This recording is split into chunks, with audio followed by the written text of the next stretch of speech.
Michael Harrington checked his watch again. 6:43 p.m. He had no idea why he had agreed to this. His sister Jessica had begged him to go on just one blind date. Mike, you need to talk to someone who isn't a board member or an investor. He had caved only to stop her relentless calls. The expensive watch felt heavy on his wrist, a constant reminder of how valuable his time was. Time he was currently wasting. Now he sat at a small cafe on Main Street in the sleepy Vermont town of Burlington that he had left 17 years ago. A place that still smelled of rain-soaked pine and roasted coffee. It was too warm inside, the chatter too close. The cafe's wooden beams, mismatched chairs, and shelves of used books felt like an alien world compared to the sleek glass and steel offices of Harrington Technologies that he called home. He had promised himself he would give this exactly 15 minutes. Then he could leave with a polite smile and a clear conscience. Jessica would be satisfied that he had tried. His phone buzzed with another email from his CFO about the pending merger negotiations. The $500 million deal wouldn't close itself. Michael reached for the phone, eager for the distraction. When the door opened, he barely looked up. A gust of cold autumn air slipped in, followed by a woman's quiet voice. Michael Harrington. He turned. She stood by his table, a touch out of breath. Blonde hair twisted loosely into a soft bun, a few curls falling against her cheek. Her dress was a simple floral pattern, not designer, but graceful. Her eyes were light blue, alert, yet gentle. There was something vaguely familiar about her face, but he couldn't place it. "I'm so sorry I'm late," she said. "The roads are terrible tonight." "It's all right," Michael replied, rising automatically. He gestured toward the chair across from him. "Please." She smiled and sat, setting her small purse beside her. "Thank you for waiting. I almost thought you'd leave." "I considered it," he admitted dryly. Her laugh was low, genuine, and somehow disarmed him. They ordered black coffee for him, chamomile tea for her, and for a few minutes the conversation skimmed the surface. Work, weather, how small the town still felt. She introduced herself as Elizabeth Collins Beth to her friends. She didn't mention his company, didn't ask about the magazine profiles or Forbes lists. It was oddly refreshing. Just as he began to relax, she leaned forward, slightly studying him. Her blue eyes searched his face with unusual intensity. "You don't remember me, do you?" Michael blinked. "I'm sorry." A faint, knowing smile touched her lips. "You saved me once, Michael, when I was just a hungry kid hiding behind the book stacks." The words hit him like a soft but sudden blow. His fingers stilled around the coffee cup. Saved her, a hungry kid. Book stacks. He searched her face, the curve of her smile, the glimmer of memory that refused to form. Nothing clear, just a flicker, a whisper of a moment buried somewhere deep. He started, but the words fell away. Across from him, the blonde woman only smiled a little wider, her blue eyes steady. Michael didn't remember, but something in her tone, in the quiet certainty of it, pressed against a locked place in his mind, a place he wasn't sure he wanted to open. "I'm sorry," he said, finally, voice low. "I really don't remember." "I didn't think you would," she replied gently, setting her cup down. "You were a teenager. I was a scrawny little girl in hand-me-downs. You had no reason to notice me." Michael leaned back, slightly frowning. "And yet you're here." Beth gave a small shrug, almost playful. "I figured if fate was bold enough to toss us into a blind date together, I should at least say thank you properly." He searched her expression. She didn't seem to be toying with him. No hint of manipulation. No attempt to make him feel guilty. Just honesty, a rare thing in his world of corporate maneuvering and hidden agendas. The server returned with their dinner orders. He had defaulted to the chef's special, some kind of rosemary chicken, while she chose the butternut squash soup and a side salad. Simple, but comforting. As they began to eat, Michael asked, "So what do you do now when you're not catching people off guard on blind dates?" Beth smiled. "I work part-time as a librarian at the public library in town." He raised an eyebrow. "Still hiding behind the book stacks, then?" "Only during story time," she teased, then added, "It's mostly so I can spend more time with my daughter." "You have a daughter?" he asked, genuinely surprised. "Sarah," she said with a warm smile that transformed her entire face. "She's 4 loves, ballet pink dresses, and dinosaur picture books." Michael let out a short laugh. "Sounds like a handful." "She is?" Beth nodded, her smile turning soft proud. "But she's the best part of my life." He found himself curious, more than he should be for a perfunctory blind date. "Where's your husband?" The moment the words left his mouth, he saw her expression shift subtly. Her gaze flicked down for a brief second. There never really was one. It's just been me and Sarah from the beginning. He nodded, respectful of her boundaries. That must be hard. Beth gave a light shrug. Sometimes. But this town makes it easier. People look out for each other mostly. Michael's eyes drifted around the room. It's changed a little, but not much. You used to live here, didn't you? She asked. He hesitated. Yeah, a long time ago. My family moved away when I was 16. What happened? He met her eyes, debating how much to share. Then quietly, my father's business collapsed during the 2008 financial crisis. We lost everything. My mom passed away a few months after we left. Beth's expression softened. I'm sorry. He nodded once. It's fine. It was a long time ago. There was a pause. Then she asked, do you remember the library at all? Barely, he admitted. I used to stop there after school sometimes. It was quiet, peaceful. You brought a sandwich and orange juice every day, she said. He looked at her, startled. The detail was so specific it triggered something in his memory, a faded image trying to surface. I remember, she continued, her voice a little quieter now. I used to sit near the children's section and pretend I was reading, but mostly I was just trying not to be hungry. One day you left your lunch on the table and walked away. You didn't say a word. I waited 10 minutes before touching it because I thought maybe it was a mistake. It wasn't, he said, automatically, surprising even himself. A memory suddenly crystallized of his hands placing a brown paper bag on a table, seeing a small girl with tangled blonde hair watching from between the shelves. She smiled. I figured that out eventually, and after that, every few days you'd leave your lunch in the same spot. No note, no conversation, just kindness. Michael's jaw tightened. Emotions he could not name stirring behind his ribs. The memory was there now, clearer. He had noticed the thin girl who always seemed to be in the library never eating. His own family was struggling then, but they still had food. He had started bringing extra lunches, pretending to forget them. I never knew your name back then, she added. Not until tonight. He sat in stunned silence, the food in front of him forgotten. I didn't think anyone noticed, he said quietly. I did, Beth replied, and I never forgot. Michael looked at her, truly. Looked at her not as a date, not as a stranger, but as someone tied to a version of himself he had long buried. For the first time in a long while, he did not feel like Michael Harrington, CEO. He just felt human. Their conversation flowed more easily after that. She told him about growing up in Burlington, about her dreams of becoming a graphic designer before life took an unexpected turn. He shared stories about starting his tech company from his dorm room, the initial failures before success. They spoke about books they loved, music they remembered from decades ago. Michael found himself mentioning songs by Bon Jovi and Bruce Springsteen that had been the soundtrack to his teenage years. When they finally stepped outside the cafe, the night had turned crisp and clear.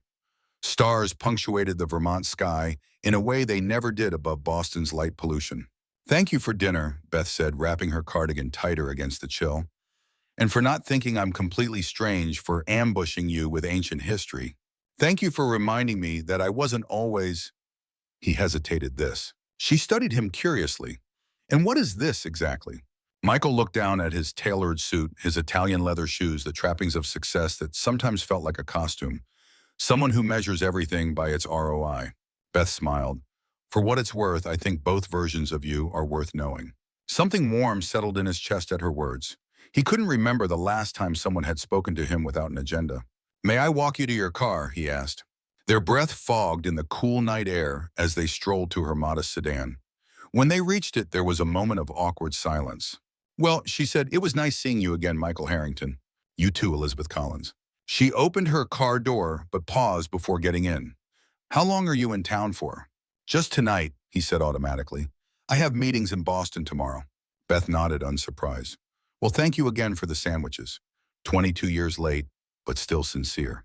As she drove away, Michael stood in the parking lot longer than necessary, feeling as though something significant had just happened, but unable to define exactly what. The next morning, Michael sat at his hotel desk, staring at the untouched cup of coffee growing cold beside his laptop. He had told himself he was leaving town by noon. Meetings awaited him in Boston, the city skyline always ready to swallow him back into its steel rhythm. But something about last night lingered. Beth's voice, her story, the way her words had pulled a forgotten part of him back into focus. He told himself it was curiosity, that was all. His phone rang. Jessica. Well, his sister demanded without preamble. How was it? Did you actually talk to her, or did you spend the whole time checking emails? I talked to her, Michael said, surprised at the defensive note in his voice. It was unexpected. Unexpected good or unexpected disaster. Good, I think. He paused. Jessica, did you know who she was when you set this up? There was a telling silence on the line. Jessica, he pressed. His sister sighed. All right, yes, but I didn't tell you because you never would have gone if you knew. How did you even find her? I still have friends in Burlington. When I mentioned you were coming up for the Anderson Tech Conference, Beth's name came up. Someone remembered you two had a connection from the library days. I don't know, Mike. I thought you needed someone who knew you before all this. Michael ran a hand through his hair. Before all what? Before you became a walking spreadsheet, Jessica said bluntly. Ever since Olivia died, you've been hiding in that company of yours. 5 years, Mike. You need someone who sees the real you, not CEO Harrington. She's seen that already. The mention of his late wife sent a familiar pang through his chest. The car accident that had taken Olivia had been 5 years ago, but sometimes it felt like yesterday. I'm not looking for a relationship, Jess. I'm not saying marry her, just be a human being for a change. Talk to someone who doesn't want your money or your influence. After hanging up, Michael stared at his laptop at the emails demanding his attention, the merger documents waiting for review. Then instead of logging in, he pulled up a search engine and typed Elizabeth Collins, Burlington, Vermont. A few results appeared. A mention in the local newspaper about the library's children's reading program. A small artist page showing graphic design work she'd done for local businesses. A community award from 2 years ago for her volunteer work with literacy programs. Before he could talk himself out of it, Michael called his assistant and rescheduled his Boston meetings. He told himself it was just for one more day. He just wanted to see the town again, maybe visit the old library. It wasn't about Beth, not really. By mid-afternoon, Michael found himself walking through the town park, reacquainting himself with streets and buildings he had once known well. The hardware store where his father had bought supplies was now an artisanal coffee shop. His old high school looked smaller somehow, the football field, where he'd never quite fit in, now freshly painted for a new generation. Michael Harrington. He turned to find Beth standing a few feet away, holding the hand of a small girl with blonde curls in a pink dress. The child clutched a plush dinosaur in her free hand and regarded him with unabashed curiosity.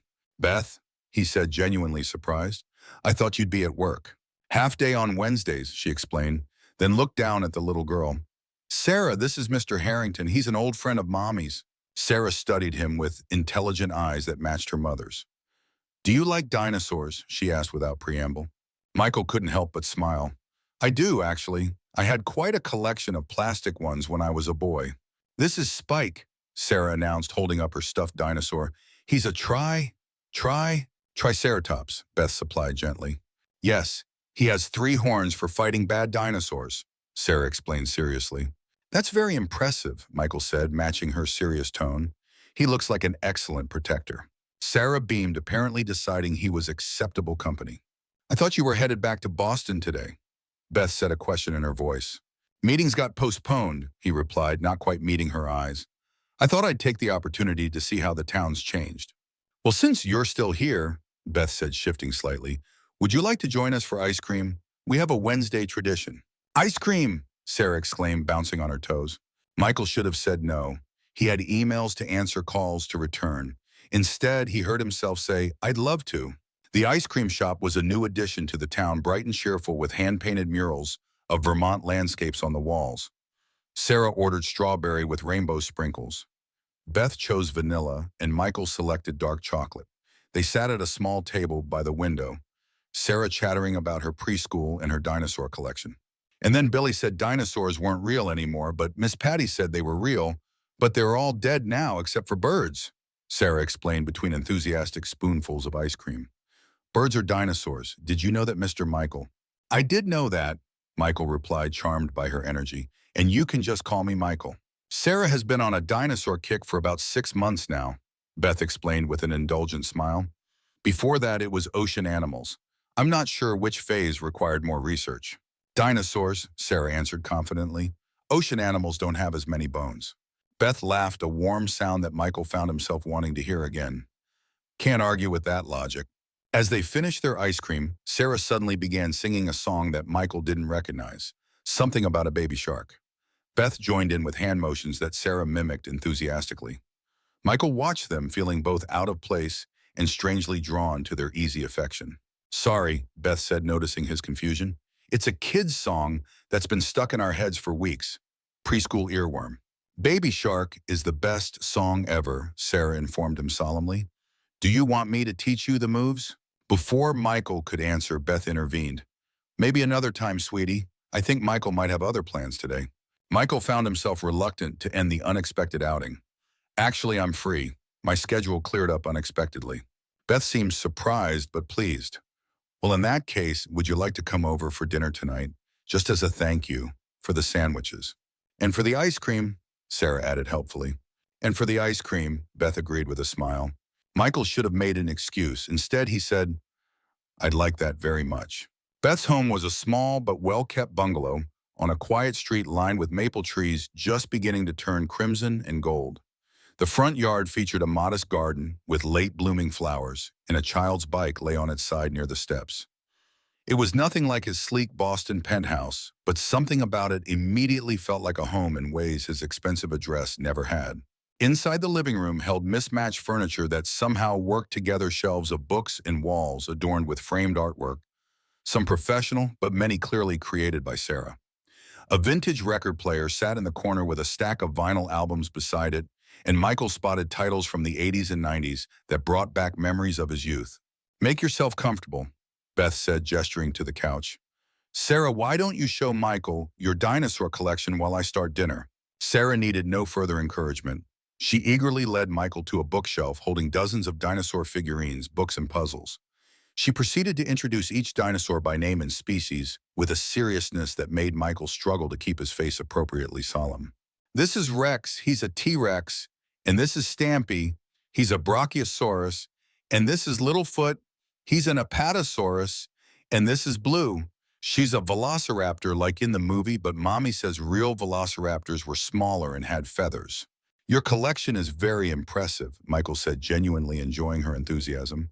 Who's your favorite? Sarah considered this question with the gravity of a Supreme Court justice. Probably Rex. He's scary but also brave, like a superhero but a dinosaur. From the kitchen came the sounds of Beth preparing dinner, the clatter of pots and pans accompanied by soft humming.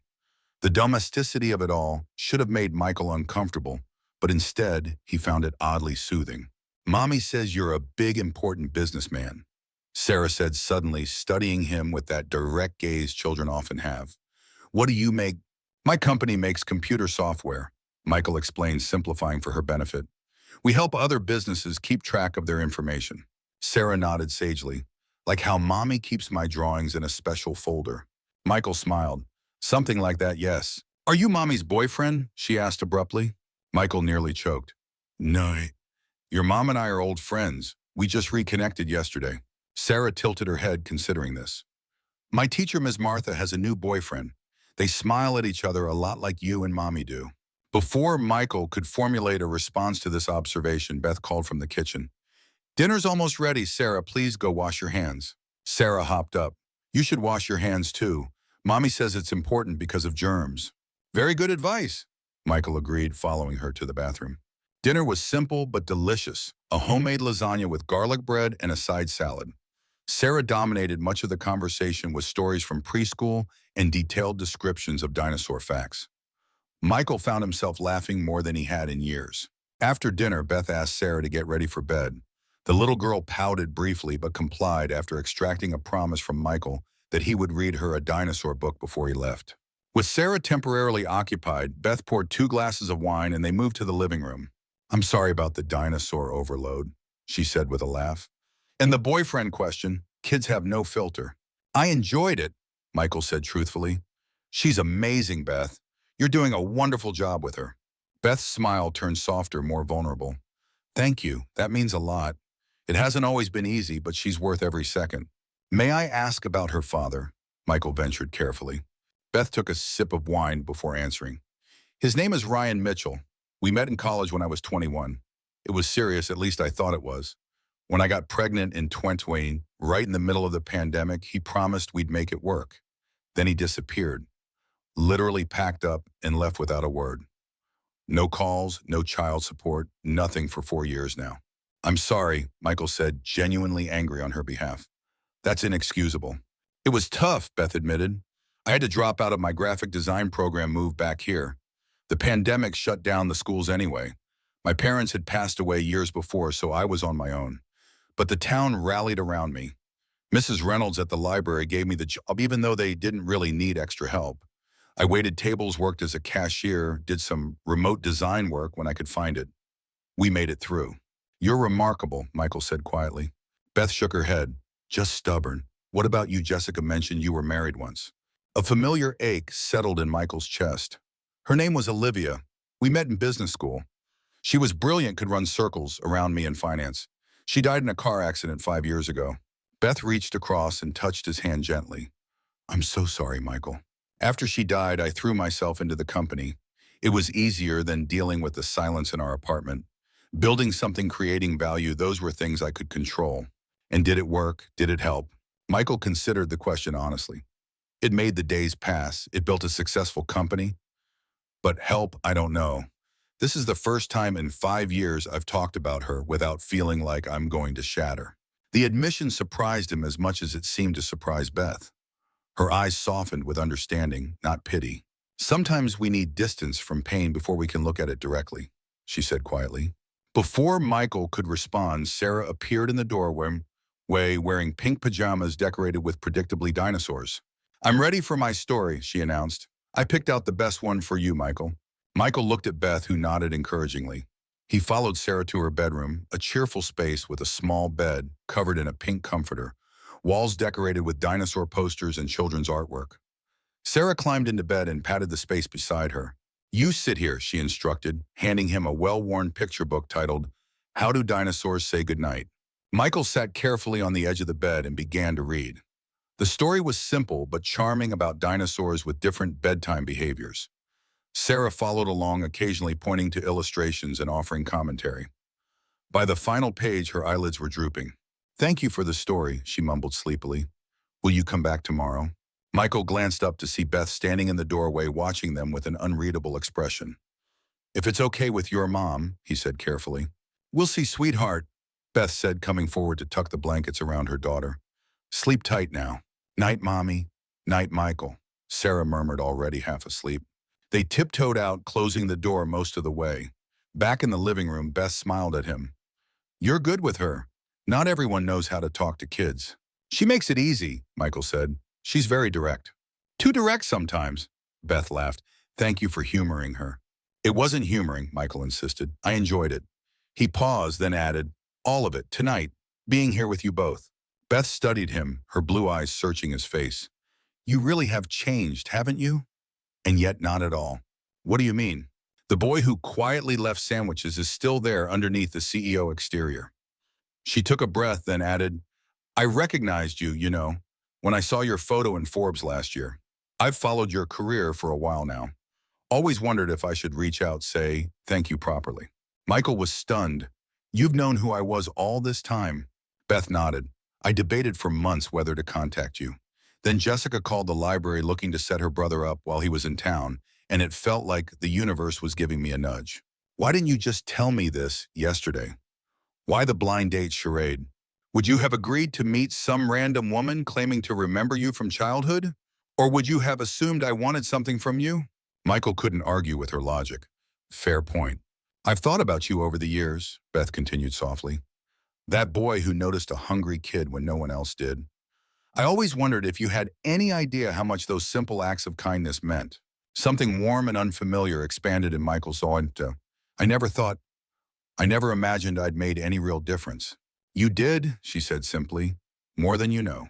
Their eyes held for a long moment, the connection between them deepening into something neither of them had expected. The distance between them on the couch seemed at once too great and not great enough. Michael's phone buzzed in his pocket, breaking the moment. Reluctantly, he checked the screen. 3 missed calls from Marcus, his CFO, and a text marked urgent about the merger negotiations. Work, Beth asked, understanding in her voice. Unfortunately, he sighed, I should probably go. I have some fires to put out. She nodded, rising from the couch. The life of a CEO never stops, I imagine.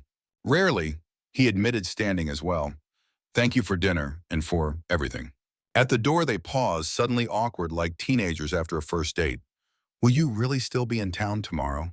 She asked. Michael knew he should say no. He should return to Boston, to the merger, to the life he had built.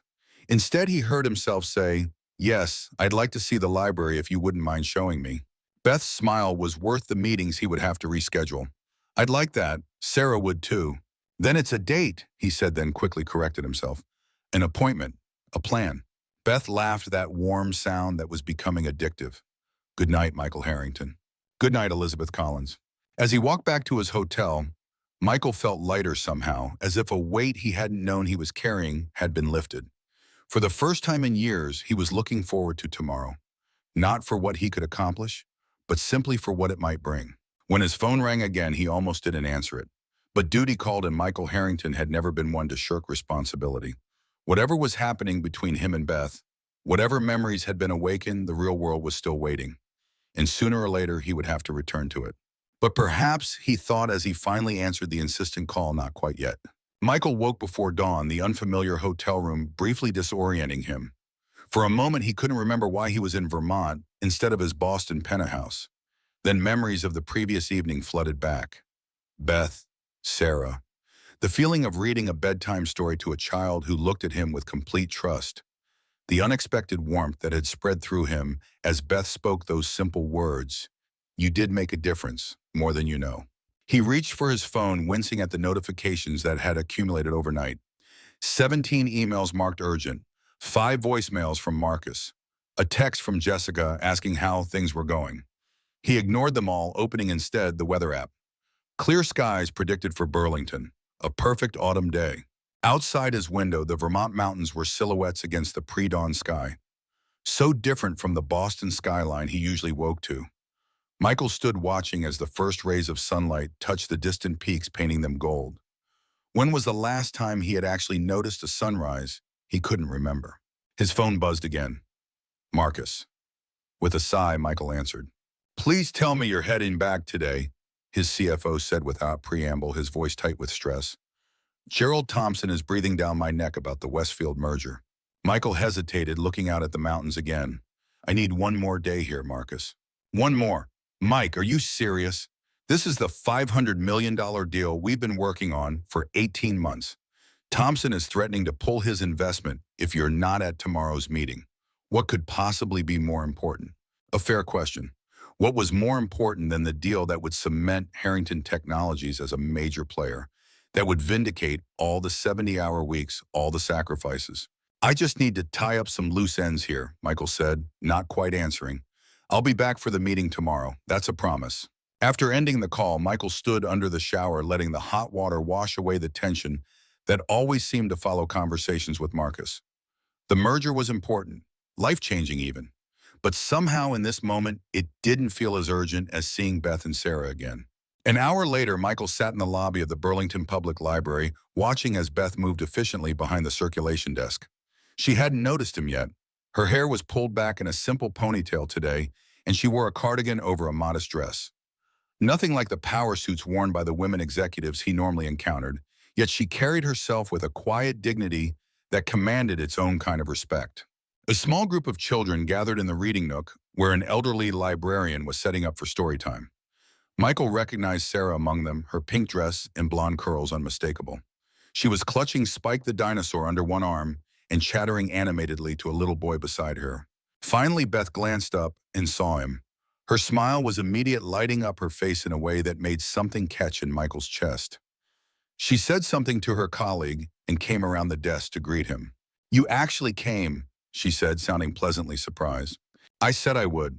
Michael smiled, rising to meet her. I wanted to see where it all began. Beth's eyes softened. The famous sandwiches. I can give you a tour when my shift ends at noon. Until then, feel free to explore. Not much has changed except we finally got computers sometime in the late 90s. I thought I might sit in on story time, Michael said, nodding toward the children's area. If that's allowed. Beth looked genuinely touched. Of course it's allowed. Sarah will be thrilled. Mrs. Reynolds is reading Dinosaur Dreams today, so you're in for quite a performance. As Beth returned to work, Michael made his way to the children's section. The moment Sarah spotted him, her whole face lit up. Michael, she exclaimed loudly, earning a gentle shh from Mrs. Reynolds. You came to story time. You can sit by me. She patted the carpet beside her imperiously, and Michael found himself folding his 6-foot frame down to sit cross-legged among a circle of preschoolers acutely aware of how out of place his Italian suit looked amidst the tiny chairs and bright murals. Mrs. Reynolds, a woman in her late 60s with silver hair and kind eyes, gave him an appraising look over her reading glasses. Well, she said with a knowing smile, this is a surprise. Welcome back to the library, Michael Harrington.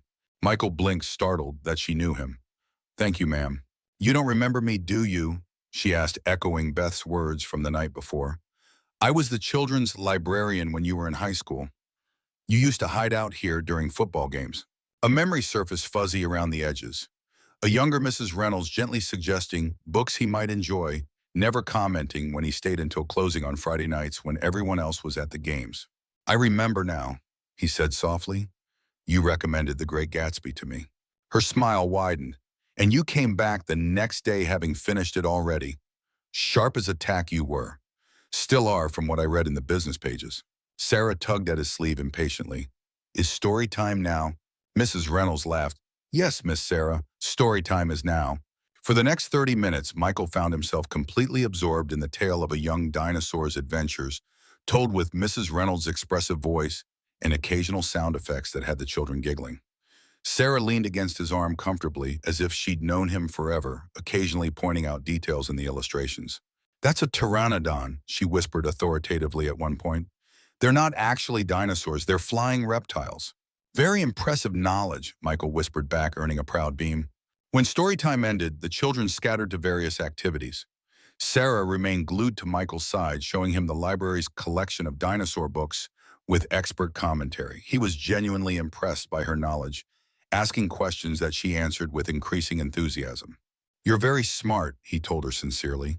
You know more about dinosaurs than most adults. Sarah nodded matter-of-factly. Mommy says I have a skent, a good memory. Eidetic, supplied Beth, who had appeared beside them. Almost photographic. She remembers everything she reads or sees.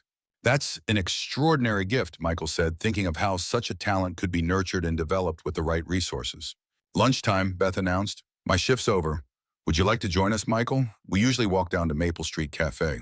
I'd be honored, he replied, surprising himself with how much he meant it.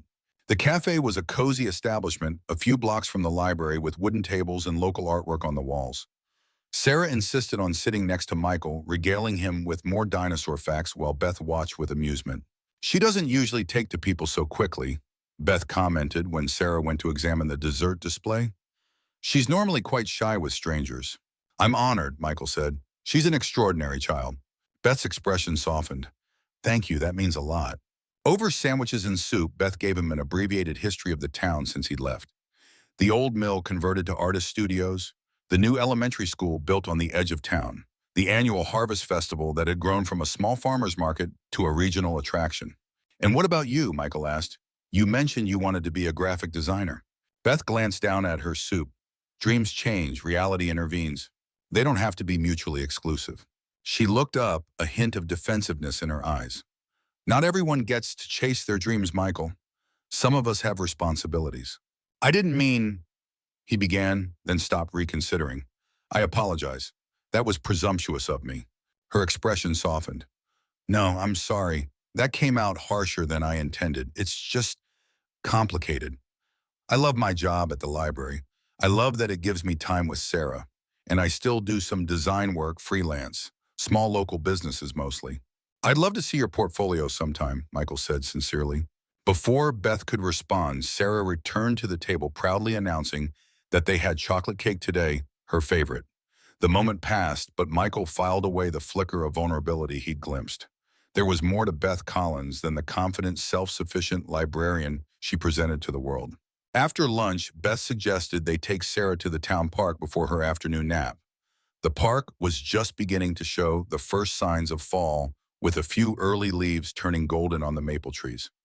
Sarah immediately raced to the playground, calling for Michael to watch her on the slide.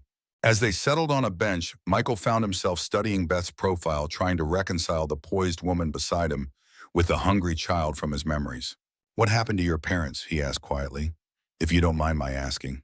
Beth was silent for a moment, watching Sarah climb the ladder to the slide. My father left when I was 4. Never heard from him again. My mother did her best, worked 2 jobs, but she had problems. Addiction. There were good periods and bad periods. During the bad ones, there wasn't always money for food. I'm sorry, Michael said, understanding now why his simple act of leaving sandwiches had meant so much. She died when I was in college. Liver failure. Beth's voice was matter of fact, but Michael sensed the deep well of pain beneath the words.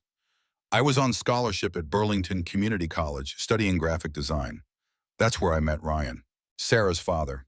Beth nodded. He was charming, ambitious, said all the right things. When the pandemic hit in 2020 and I found out I was pregnant, he promised we'd make it work. Then one day he was just gone. Left a note saying he wasn't ready for this life. No forwarding address, no support. Michael felt a surge of anger toward the man who could abandon his responsibilities so completely. That must have been incredibly difficult. It was, Beth acknowledged, but this town saved us. Mrs. Reynolds created a position for me at the library. Neighbors brought baby clothes and supplies. The community rallied around us. That's something you don't get in the big city, I imagine. No. Michael agreed, thinking of his luxury building in Boston, where he barely knew his neighbors' names. You don't.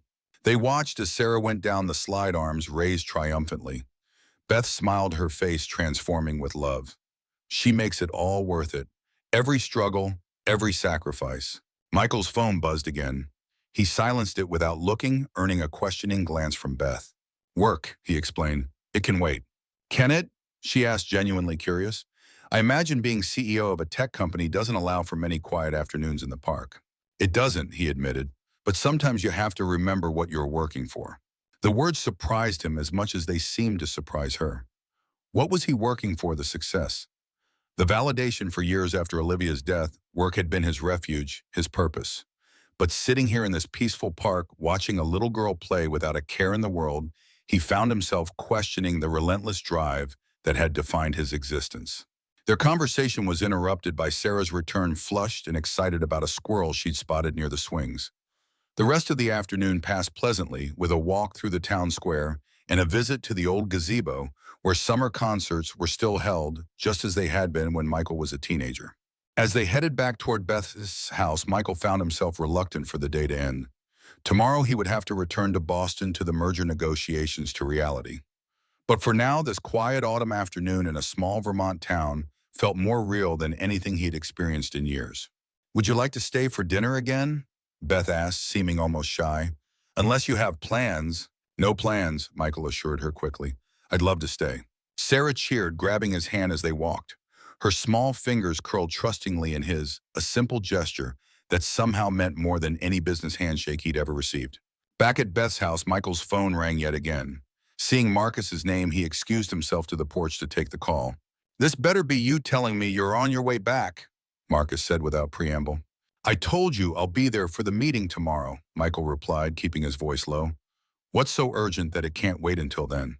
Gerald Thompson is what's urgent. He's called an emergency board meeting for tomorrow morning. Word is he's making a play to have you removed as CEO if you don't show up. Michael felt a cold weight settle in his stomach. He can't do that. I'm the majority shareholder. You own 40%, Mike. Thompson and his allies control 35%. If they can sway just a few more votes, it won't happen, Michael said firmly. The board knows what I've built. They won't throw that away over one missed meeting. This isn't just any meeting. This is the Westfield merger, $500 million. Your absence sends a message that you're not committed.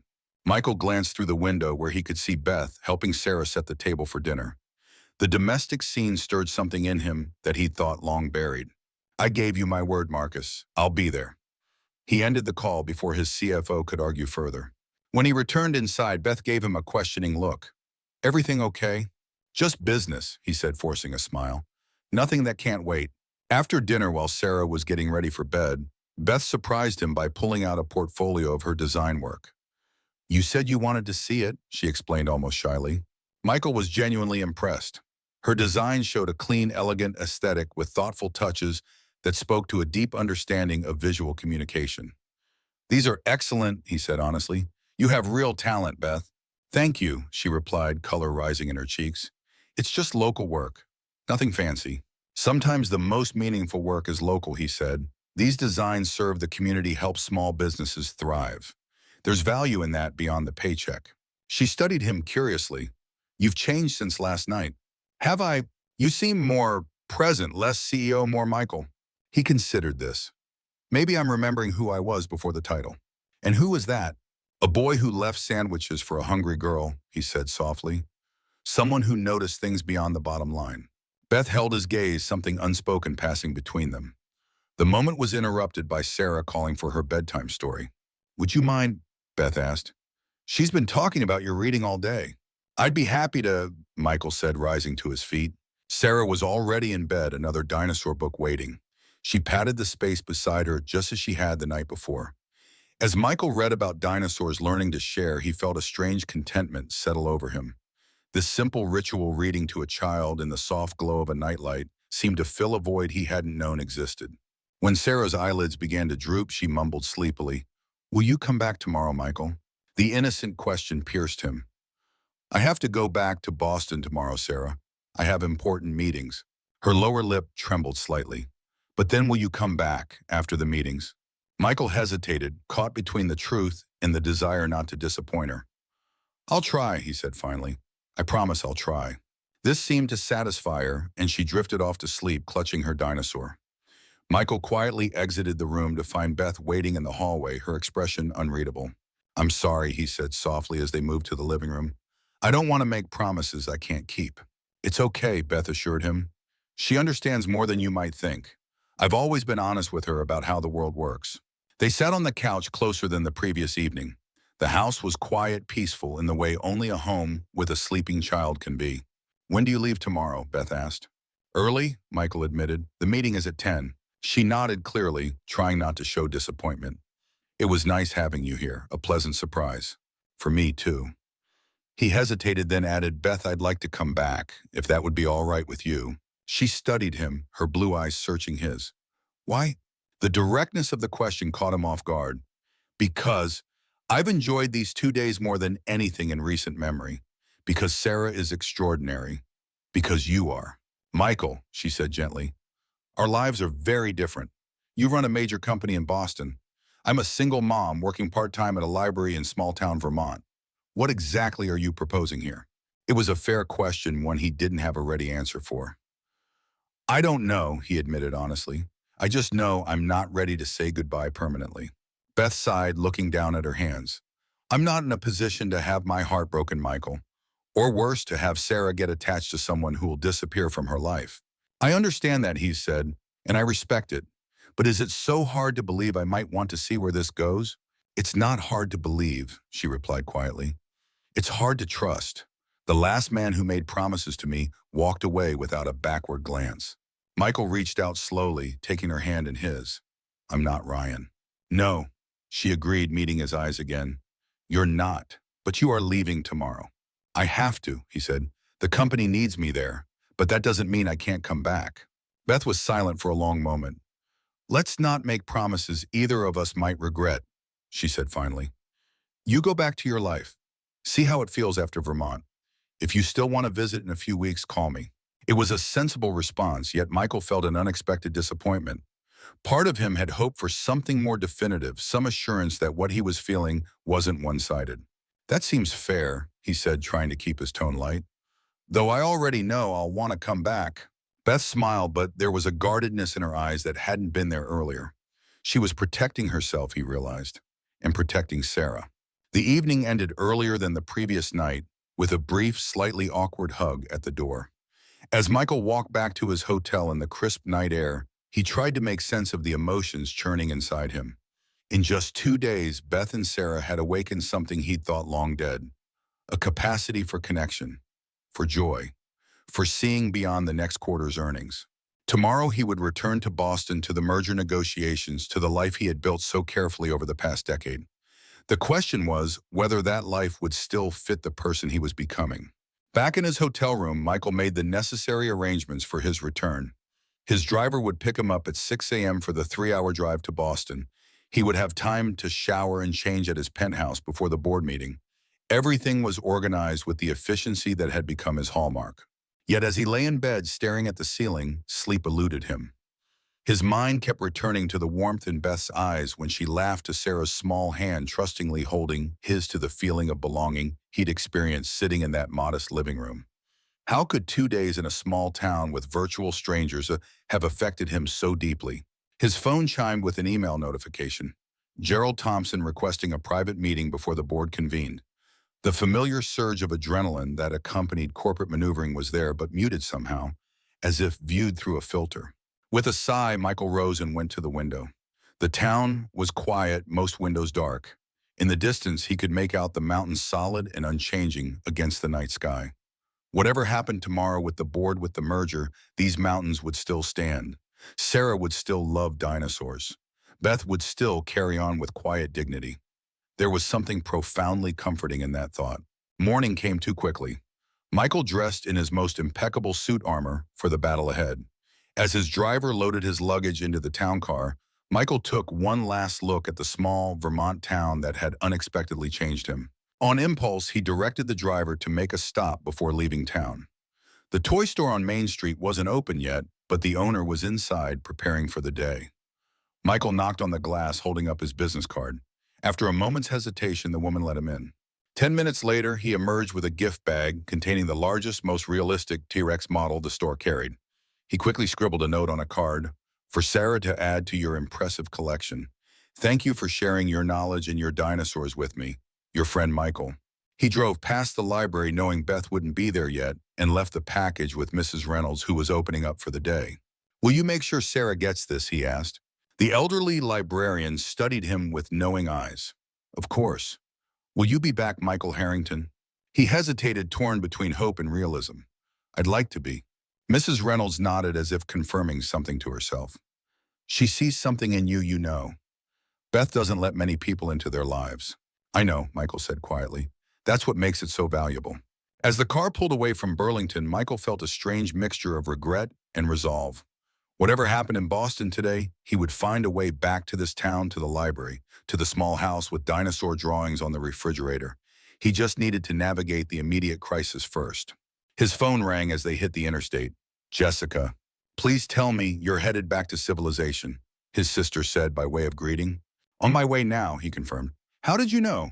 Marcus called me in a panic thinking I might be able to talk some sense into you. Apparently he's been trying to reach you for days. Michael sighed. I've been a little disconnected. So I gather, Jessica said dryly. Want to tell me what's going on? It's not like you to go off grid before a major deal. I've been reconnecting with old memories. Meeting Beth was more significant than I expected. There was a pause on the line. When Jessica spoke again, her voice had softened. That good, huh? It's not what you think, Michael protested, then stopped. Or maybe it is. I don't know, Jess. She's remarkable. Strong, kind, intelligent. And her daughter, Sarah, is just extraordinary. You spent time with her kid. Wow, this is serious. We're not. Michael struggled to define what exactly was happening between him and Beth. We're just reconnecting. Uh-huh, Jessica said, clearly unconvinced. Look, I'm happy for you, really. It's about time you let someone into that fortress you call a life. But Mike, be careful. Single moms don't do casual. If you're going to be in their lives, be all in. Otherwise, it's kinder to walk away now. Her words echoed what Beth herself had implied the night before. I know, he said quietly. I'm trying to figure that out. Well, first you need to save your company, Jessica reminded him. Marcus says Thompson is out for blood. Let him try, Michael said, his resolve hardening. I built Harrington Technologies from nothing. I'm not going to let anyone take it from me. That's the brother I know, Jessica said approvingly. Call me after the meeting. I want to know how it goes. I will. As they continued toward Boston, the familiar skyline eventually appearing on the horizon, Michael mentally prepared for the confrontation ahead. Gerald Thompson was a shrewd investor who had backed him in the early days, but the man had grown increasingly demanding, focus solely on short-term profits at the expense of innovation. The Westfield merger would certainly boost the stock price, but Michael had begun to question whether it aligned with his original vision for the company. Westfield produced solid but uninspiring enterprise software, a cash cow, but hardly revolutionary. Was this merger really about advancing technology, or just about making the numbers look good for the next quarterly report? For the first time, Michael found himself questioning the path he had been so certain of just days earlier. Beth's question echoed in his mind, and did it work? Did it help? The honest answer was that throwing himself into the company had filled his days, but not healed his heart. Perhaps it was time for a new approach. As the car entered the city, threading through the morning traffic toward his penthouse, Michael made a decision. He would fight to keep control of his company, but on his terms. And those terms might look very different from what the board was expecting. He was just stepping out of the shower when his phone rang again. Expecting Marcus with last-minute strategy, he was surprised to see Beth's name on the caller ID.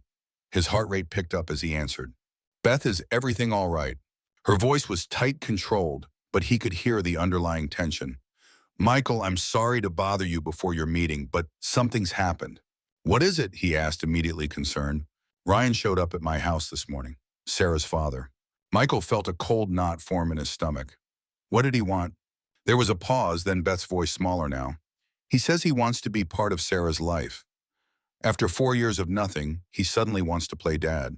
"That seems sudden," Michael said carefully, his mind already calculating the timing. Right after he had spent 2 days with them. Not a coincidence, surely. "There's more," Beth continued. "He saw us together yesterday in town. He made some comments about my rich new boyfriend and how maybe it was time he got what he deserved." The implication was clear. Ryan had seen Michael, recognized him as someone wealthy, and was now making a play for either money or custody. "Beth, listen to me," Michael said, his voice hardening. "Don't engage with him. Don't agree to anything. I'm in Boston now, but I can be back in Burlington by late afternoon." "Michael, no," she protested. "You have your meeting. This is my problem, not yours." "It became my problem when he targeted you because of me," Michael insisted. "Just promise me you won't agree to anything until I get there." There was a long pause. "Okay," she finally agreed. "But Michael, what exactly do you think you can do?" It was a fair question. What could he do?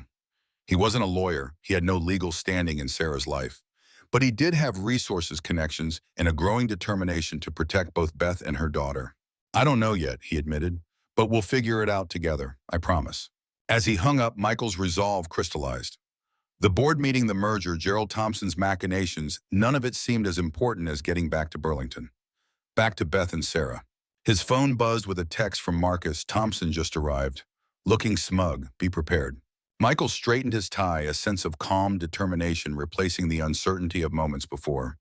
He would handle Thompson and the board. He would secure his position.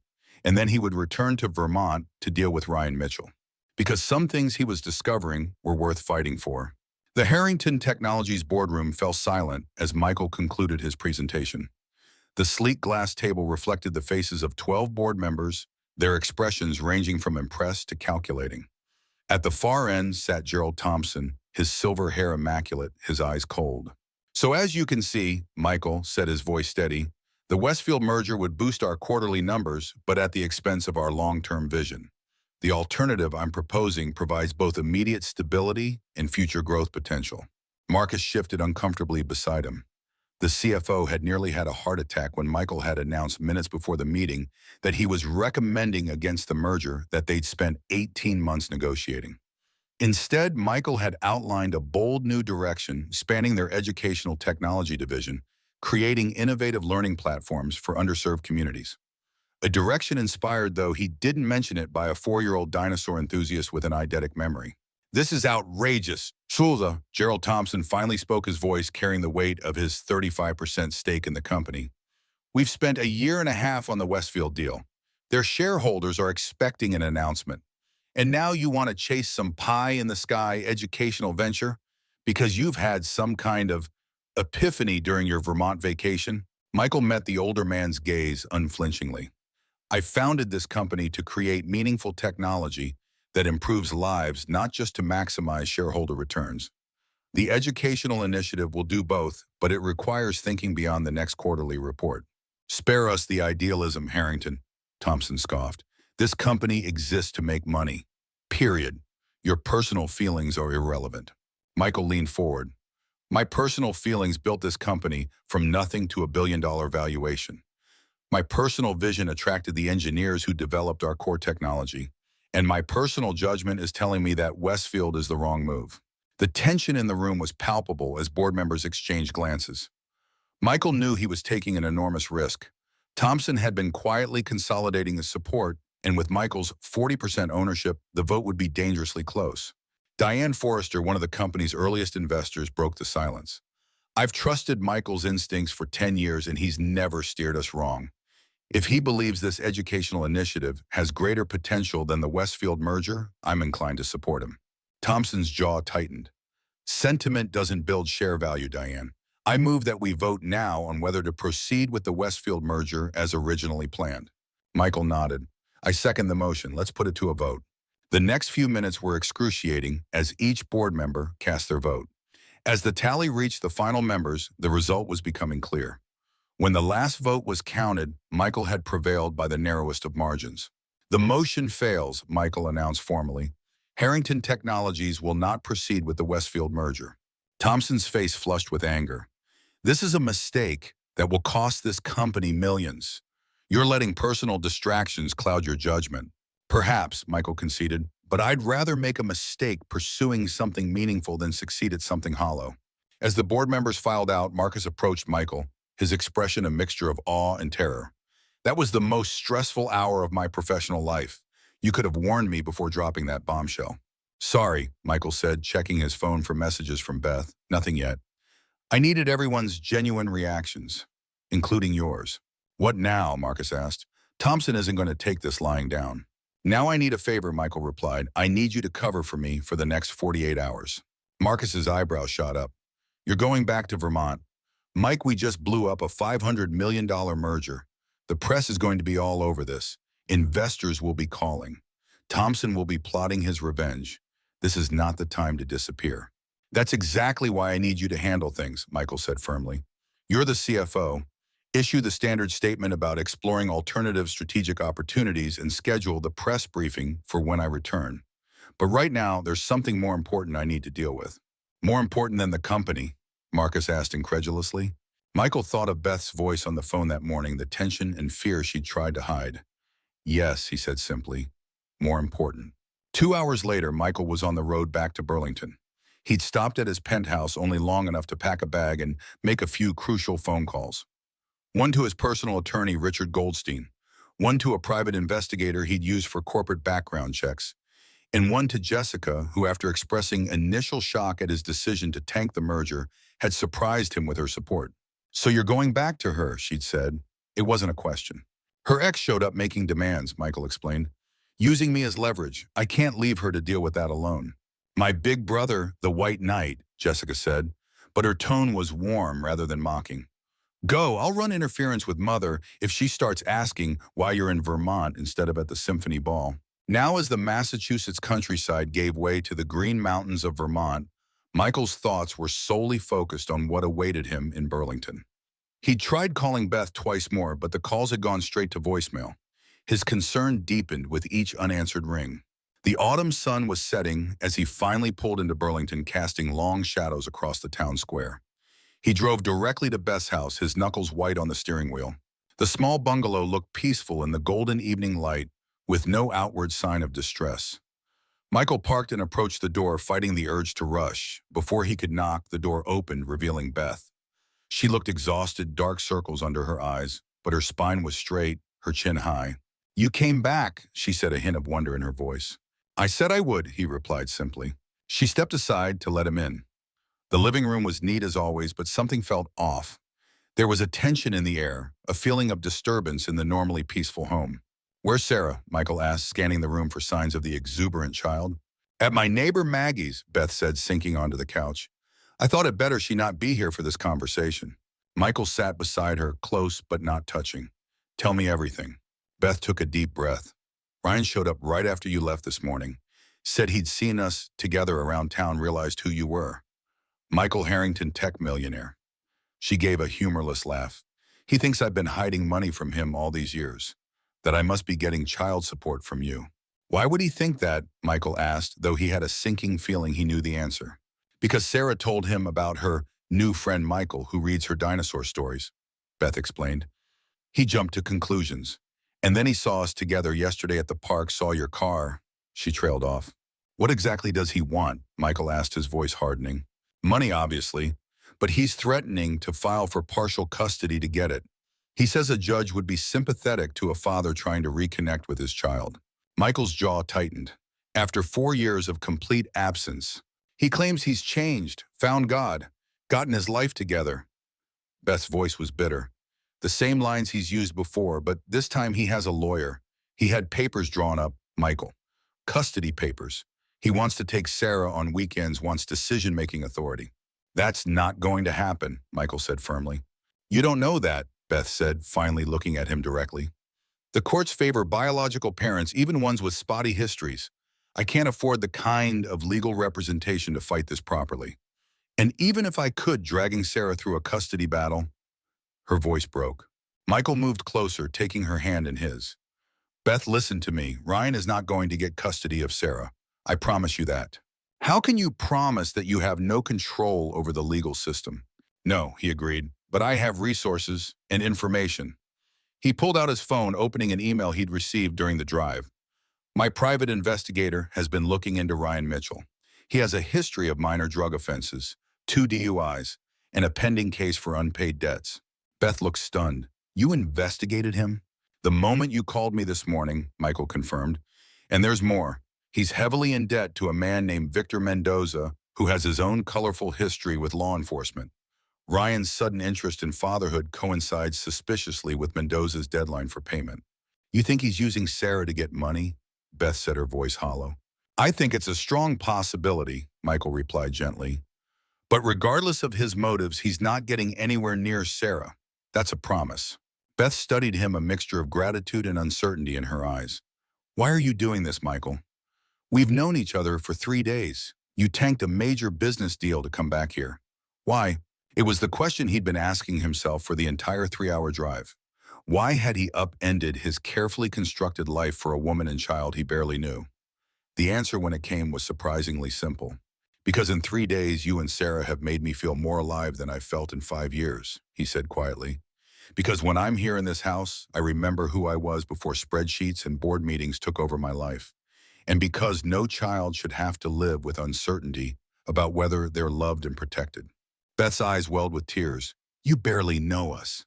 I know enough, Michael said firmly. I know Sarah is brilliant and deserves every opportunity. I know you're the strongest person I've ever met. And I know that walking away isn't an option for me anymore.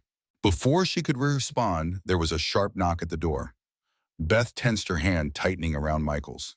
That's probably Ryan, she said, rising reluctantly. He said he'd be back this evening. Michael stood as well. Let me handle this. Michael, no, this isn't your battle. It became my battle the moment he used me as leverage against you. Michael said, his voice leaving no room for argument. When Beth opened the door, a man in his late 30s stood on the porch, a manila envelope in his hand. He was handsome in a conventional way, with styled hair and a practiced smile that didn't reach his eyes. The smile faltered when he saw Michael standing behind Beth.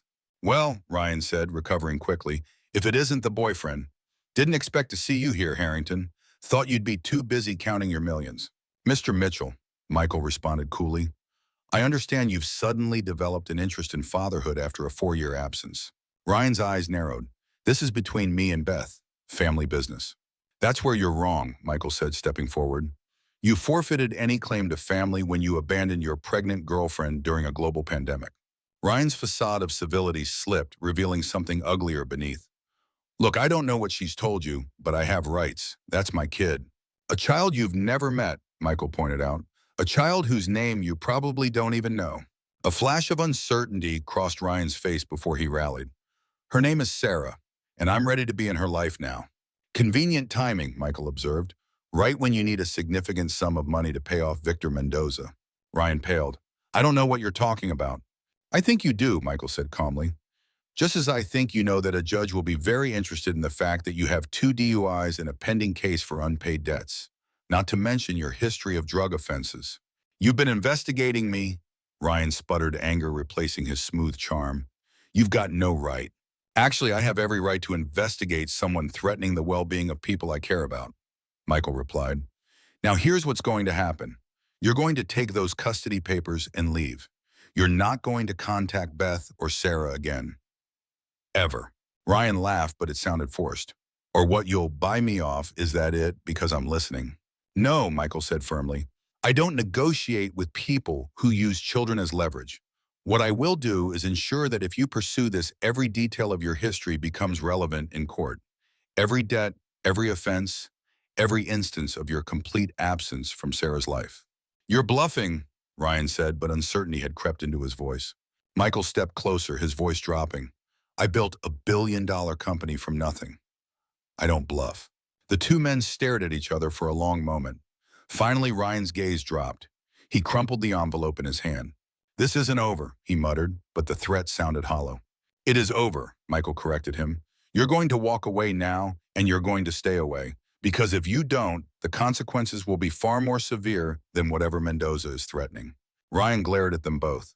His handsome features contorted with impotent rage, then turned and stalked back to his car. They watched in silence as he drove away, tires squealing on the quiet residential street. When the car disappeared around the corner, Beth sagged against the doorframe. Do you think that worked? Will he stay away? For now, Michael said honestly, but we'll need to take legal precautions. My attorney is drawing up papers for a restraining order, and we should file for formal termination of his parental rights based on abandonment. Beth looked up at him, her eyes wide. Michael, I can't afford that kind of legal process. I can, he said simply. And before you argue about accepting help, think about Sarah. This isn't about pride anymore. It's about making sure she's protected legally. Beth was silent for a long moment, then nodded reluctantly. You're right, but this is a loan, not a gift. I'll pay you back somehow. Michael smiled slightly. We can discuss terms later. Right now, let's go get Sarah from your neighbors. I think we could all use a quiet evening after today. The relief on Beth's face when she saw Sarah playing happily at Maggie's was palpable. The little girl's face lit up when she spotted Michael, and she ran to him with the unrestrained enthusiasm only a child can muster. Michael, you came back. Did you see Rex? Did Mrs. Reynolds give him to you?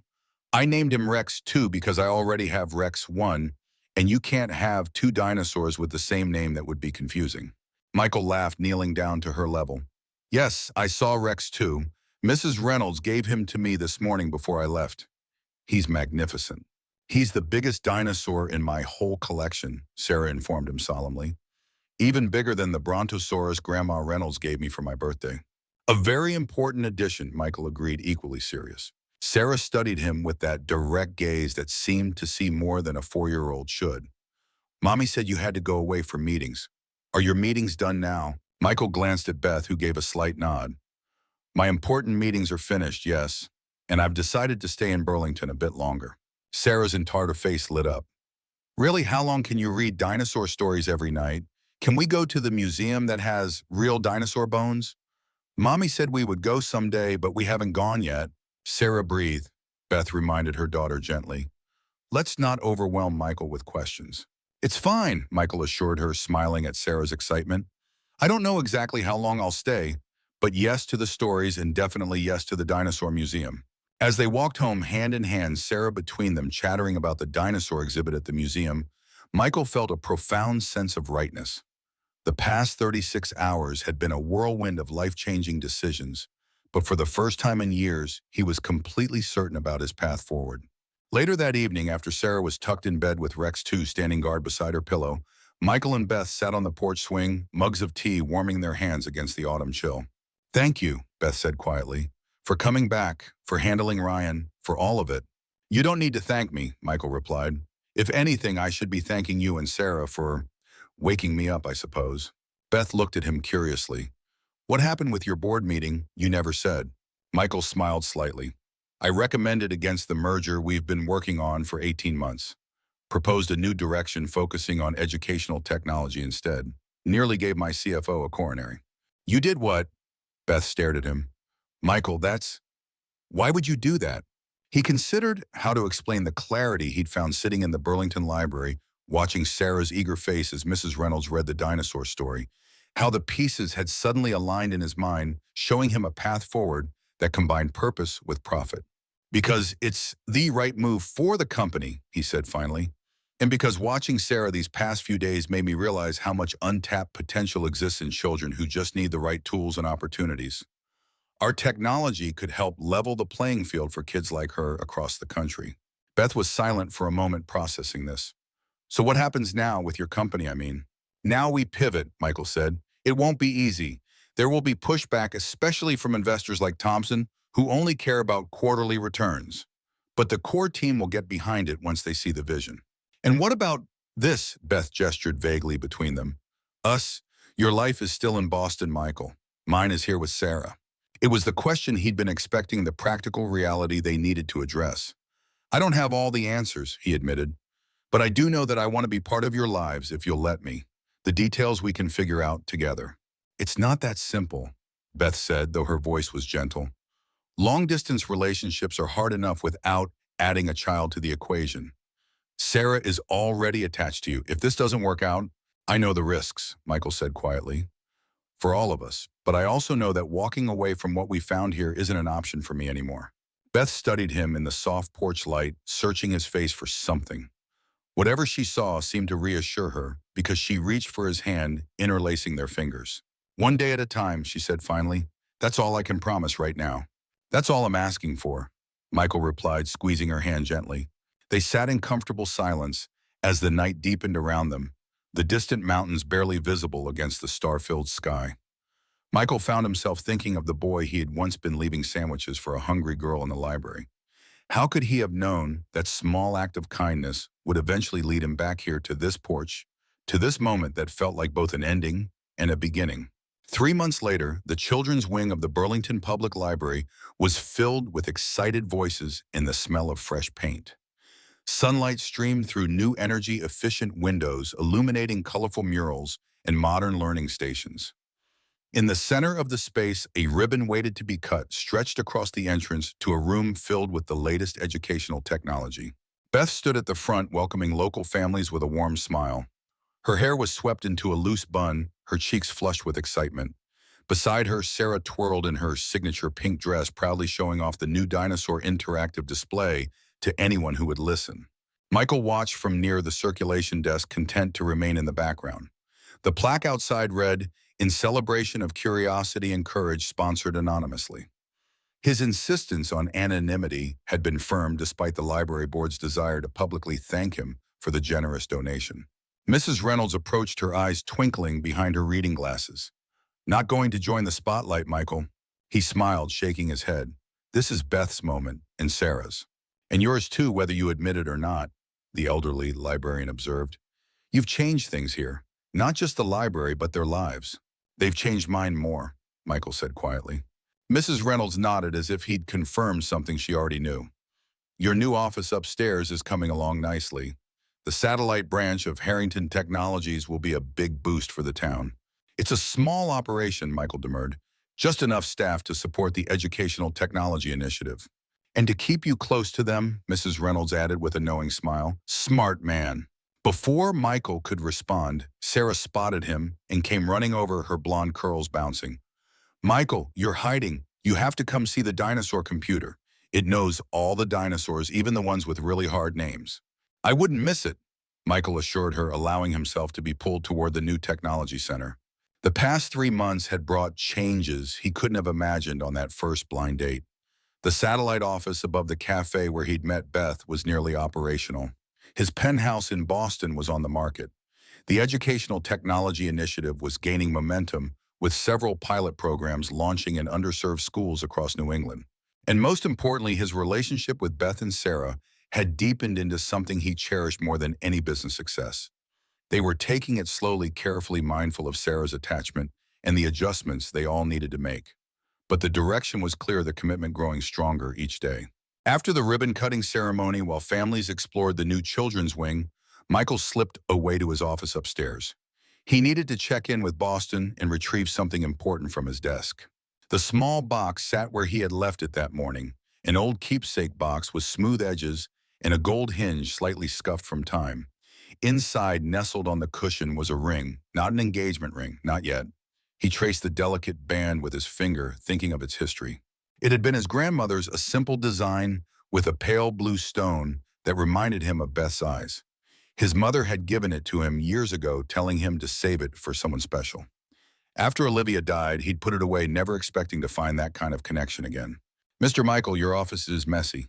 He turned to find Sarah standing in the doorway, hands on her hips in a perfect imitation of her mother. He laughed quickly, closing the box. I wasn't expecting company. She marched inside like she owned the place, then paused at his desk, her eyes lighting up as she spotted the box. What's this? She asked, reaching for it before he could stop her. Michael hesitated, then allowed her to open it. Her eyes widened at the ring inside. Is this for Mom? She asked, looking up at him with that penetrating gaze. Because I think she likes you now. A lot. Michael smiled, kneeling beside her. It's not a ring for asking a big question, he explained carefully, but maybe for making a promise. Sarah considered that, then nodded solemnly. That's okay, she still likes promises. Downstairs, the sounds of the celebration continued, children's laughter, mingling with adult conversation. Michael heard Beth's voice clear and confident as she spoke to a reporter from the town paper. So different from the woman he'd met 3 months ago, yet the same in all the ways that mattered. Can I steal you for a second? He asked, approaching Beth after she finished her interview. She turned surprised but smiling. Sure. They stepped outside to the back garden, where string lights hung between trees, creating a soft glow in the early evening. The laughter of children echoed faintly from inside. Michael took a deep breath, suddenly nervous in a way board meetings never made him. This town has changed, he said, looking around at the familiar streets that were becoming home again. Beth raised an eyebrow. You mean you've changed? Maybe both, he acknowledged with a small smile. He pulled the box from his pocket and held it out to her. She looked at it, then at him, a question in her eyes. This ring, he said, opening it slowly, isn't a proposal, not yet, it's a promise. Beth's eyes welled as he continued. A promise that I remember you now. Not just that moment in the library, but everything since. And I won't forget again. She didn't speak, just nodded through the tears, her lips trembling slightly. He slipped the ring onto her finger, the pale blue stone catching the garden lights. Beth leaned forward, resting her forehead against his, a gesture of intimacy that said more than words could. From behind them, a giggle erupted. They turned just in time to see Sarah bounding down the steps, apparently having followed them. Michael, she shouted, flinging her arms around his legs. Now you're stuck with us forever. Beth laughed through her tears, the sound warming Michael to his core.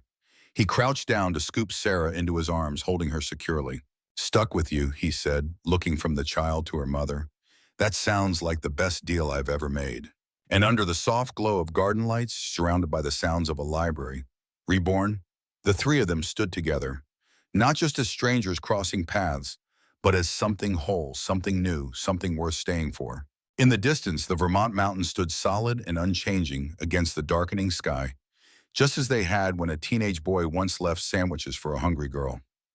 The path between that moment and this one had been long and winding, marked by loss and success, hardship and joy. But standing here now with Beth's hand in his and Sarah's arms around his neck, Michael understood what he had been searching for all along. Not success defined by spreadsheets and stock prices, not validation from investors or headlines, but this, the chance to make a difference in lives that mattered. The opportunity to create something lasting and meaningful. The simple, profound joy of being truly seen and known by the people you love. One small act of kindness returning after 20 years to change everything. Love arriving not with fanfare and fireworks, but through old library books and quiet promises. A second chance at building a life that mattered one day at a time. As Beth met his eyes over Sarah's head, her smile soft and certain, Michael knew with absolute clarity that he was finally truly home.